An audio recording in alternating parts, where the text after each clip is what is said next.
এক গ্রামে আরিয়ান নামে এক অত্যন্ত দরিদ্র যুবক বাস করত। সে অন্যের জমিতে দিনমজুর হিসেবে কাজ করে তার বৃদ্ধা মায়ের সেবা করত। অভাব থাকলেও আরিয়ানের একটি গুণ ছিল প্রবাদ প্রতিম, তার পাহাড় সম সততা। একটি হারানো ব্যাগ। একদিন কাজ শেষে বাড়ি ফেরার পথে আরিয়ান রাস্তার পাশে ঝোপের মধ্যে একটি চামড়ার ব্যাগ পড়ে থাকতে দেখল। ব্যাগটি খুলে সে চমকে উঠল। ভেতরে ছিল এক গাদা টাকার নোট আর কিছু মূল্যবান সোনার গয়না।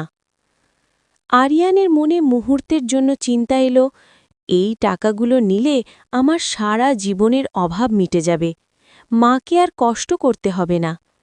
কিন্তু পরক্ষণেই তার বিবেক তাকে বাধা দিল। সে ভাবল, অন্যের কষ্টে অর্জিত ধন আমার সুখের কারণ হতে পারে না। আসল মালিকের খোঁজ। সে ব্যাগটি নিয়ে সোজা চলে গেল গ্রামের মোড়লের কাছে। মোড়ল ব্যাগটি দেখে চিনতে পারলেন, এটি ছিল পাশের শহরের এক বড় ব্যবসায়ীর, যিনি ওই পথ দিয়েই যাচ্ছিলেন। মোড়ল ব্যবসায়ীকে খবর পাঠালেন।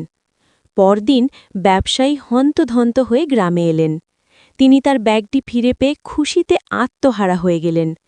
তিনি আরিয়ানকে কিছু টাকা পুরস্কার দিতে চাইলেন, কিন্তু আরিয়ান বিনয়ের সাথে তা প্রত্যাখ্যান করে বলল, পরের সম্পদ ফিরিয়ে দেওয়া আমার দায়িত্ব ছিল, পুরস্কারের আশা করে আমি এটা করিনি। ভাগ্যের পরিবর্তন।